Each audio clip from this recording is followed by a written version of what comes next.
Assalamualaikum warahmatullahi wabarakatuh. Perkenalkan, nama saya Wahyu Amalia. Saya dari Prodi PAI 1C. Saya ingin menjelaskan tugas dari Bapak Fikri Farihin MPDI, yaitu tentang Syiah. Sebagaimana pengertian Syiah secara etimologi, kata asy-Syiah dalam bahasa Arab yaitu pengikut atau pendukung. Sedangkan secara terminologis, Syiah mengatakan sebagai para pendukung Ali bin Abi Thalib. Mereka berpendapat bahwa imamah merupakan hak Ali bin Abi Thalib yang telah ditetapkan berdasarkan nas Al-Qur'an maupun wasiat Nabi. Baik secara eksplisit maupun implisit, mereka meyakini bahwa imamah tidak akan jatuh ke tangan orang lain selain keturunan Ali bin Abi Thalib, dan jika jatuh ke tangan orang lain, maka hal itu disebabkan karena kezaliman orang tersebut. Jadi mereka mengatakan atau berpendapat seperti itu. Mereka juga berpendapat permasalahan imamah bukanlah merupakan masalah kemaslahatan umum, kemaslahatan umat yang diperbolehkan dengan cara pemilihan umum, tetapi merupakan permasalahan pokok dalam agama Islam, ruh al-din, yang tidak mungkin disembunyikan dan disepelekan oleh Rasul Allah ataupun diserahkan pada umatnya. Lah, selanjutnya tentang asal-usul kelompok Syiah.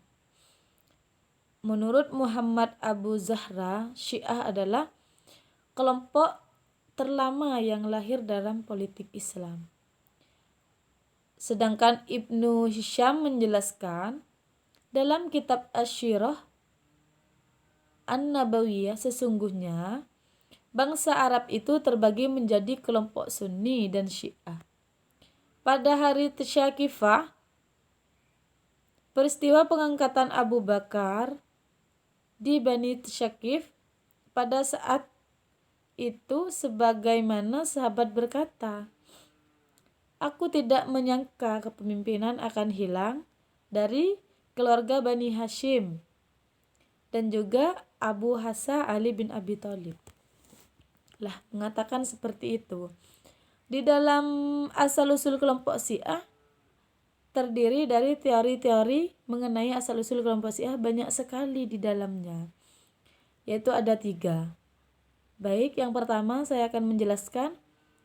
Yang pertama yaitu kelompok Syiah berasal dari Persia atau Iran yang sekarang.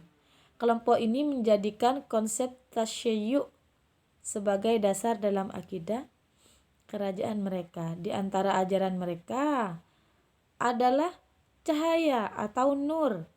Tujuan akan berpindah ke dalam tubuh keluarga-keluarga pilihan, dan syahasyana dan syahansyah adalah lambang dari perpindahan ruh Tuhan dari seorang bapak ke anaknya. Dari sinilah dalam masalah pengangkatan seorang imam, mereka tidak mau melakukan pemilihan seperti yang dilakukan oleh orang-orang Arab pasca wafatnya Nabi.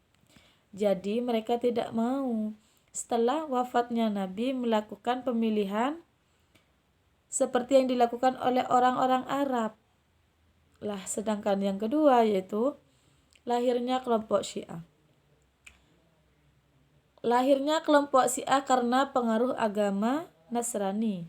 Lah, pendapat tersebut didasarkan perkataan kelompok Syiah Syafi'iyah, Ali bin Abi Thalib tidak mati terbunuh.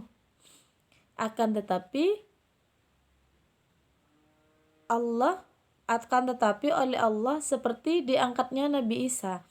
Jadi menurut Syiah, Ali bin Abi Thalib itu meninggalnya bukan karena mati terbunuh, akan tetapi sama dengan yang dialami Nabi Isa. Dan Ali turun untuk menegakkan keadilan dalam menyebarkan perdamaian.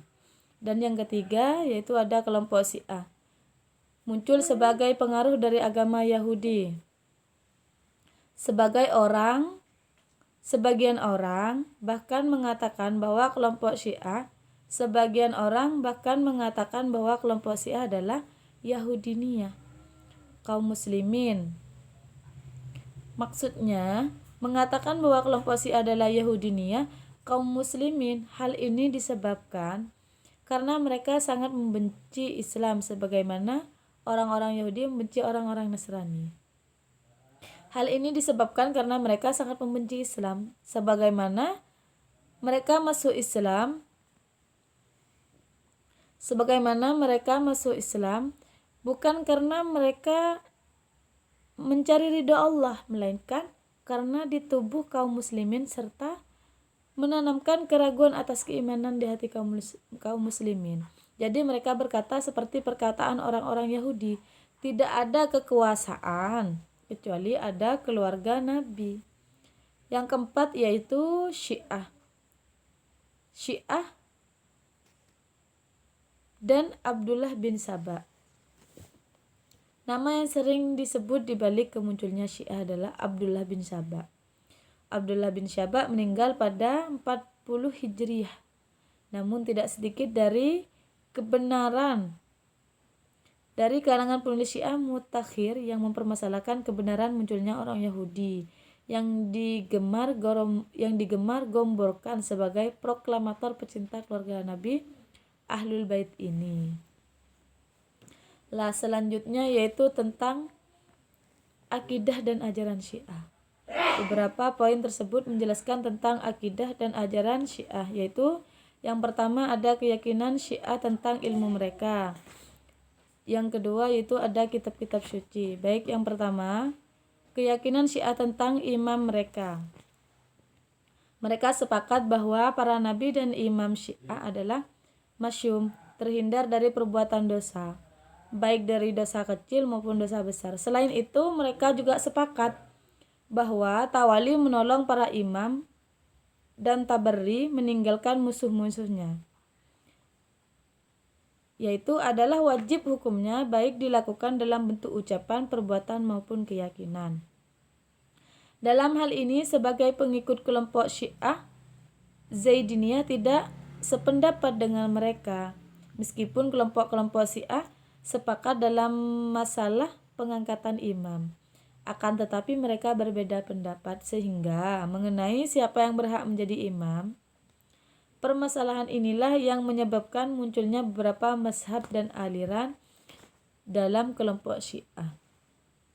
Selanjutnya yaitu kitab-kitab suci Syiah. Dalam catatan sejarah Syiah, Nabi memiliki sebuah syahifah, lembar-lembar kertas yang selalu digantungkan di bahu pedang beliau, syahifah Zu'abah as-Syaif, yaitu kemudian Rasulullah mendiktekan hadis-hadisnya pada Imam Ali untuk disalin ke dalam syahifah. Tatkala Rasulullah meninggal dunia, Imam Ali memeliharanya dengan baik. Syahifah Rasulullah itu kemudian dikenal dengan nama Syuhufah Ali. Selain syahifah yang tampaknya hanya memuat penjelasannya tentang hukum diat dan sedikit persoalan lainnya. Selain Al-Jami'ah dan Syahifah Zu'ubah as-Syaif, kalangan Syiah mempercayai adanya. Yang pertama yaitu ada Syahifah An-Namus yang berisi nama para pengikut sekaligus para musuh mereka hingga hari kiamat. Yang kedua yaitu ada Syuhifah Al-Abitah yang berisi 60 kabilah Arab yang halal darahnya.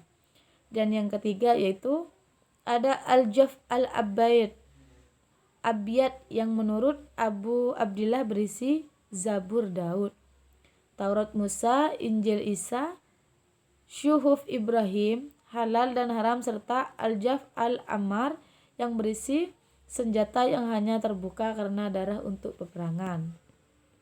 Yang keempat yaitu ada Mushaf Fatimah yang menurut mereka tidak ada di dalam satu ayat pun dari kitabullah.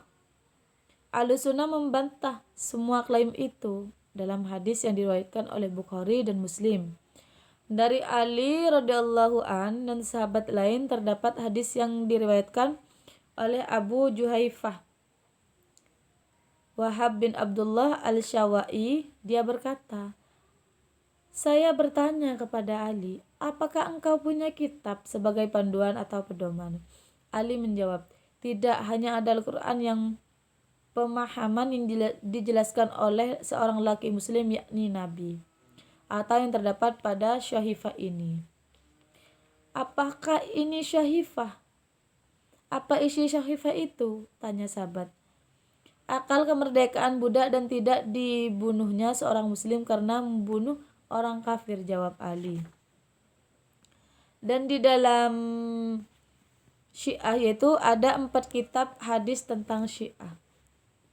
Yang pertama ada Al-Kahfi, dan yang kedua ada Man lam yahuduruhul faqih, dan yang ketiga dan keempat ada Tadzib al-Ahzam, Ahkam, dan Al-Istibsar.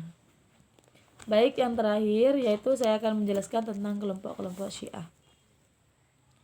Syahrastani membagi kelompok Syiah menjadi 5, yaitu ada Kaisaniyah, yang kedua ada Zaidiyah, yang ketiga ada Imamiyah, yang keempat ada Ghulat, dan yang terakhir yaitu ada Ismailiyah.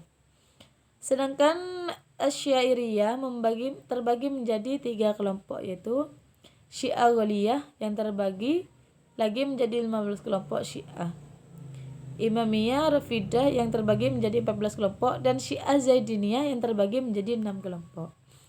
Lah, kelompok Syiah tersebut apakah dalam beberapa hal antara lain adalah masalah pengangkatan imam khalifah pasca Rasulullah.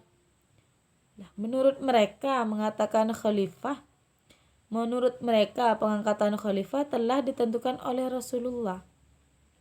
Namun dalam beberapa hal mereka berbeda pendapat.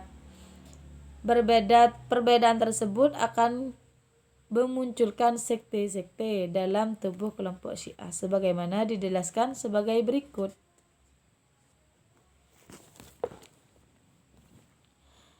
Kaisaniyah yaitu diambil dari nama bekas budak Imam Ali bernama Kaisan, mempercayai kepemimpinanmu Ahmad Hanifiyah. Yang kedua, Zaidiyah, mempercayai kepemimpinan Zaid bin Ali bin Husain bin Ali setelah kepemimpinan Husain bin Ali, merupakan sekte Syiah moderat. Yang ketiga yaitu Ghulat, kelompok ekstrim yang berlebihan dalam memuji Ali bin Abi Thalib. Dan yang keempat yaitu Imamiyah, meyakini bahwa Muhammad telah menunjuk Ali bin Abi Thalib sebagai imam pengganti dengan jelas dan tegas. Mungkin cukup sekian pembahasan dari saya tentang pengertian Syiah. Apabila ada kesalahan dalam menerangkan, dalam membaca, atau mungkin kurang jelas, saya mohon maaf yang tiada batasnya. Mohon dimaklumi untuk Bapak Fikri Farihin. Sekian presentasi saya. Wassalamualaikum warahmatullahi wabarakatuh.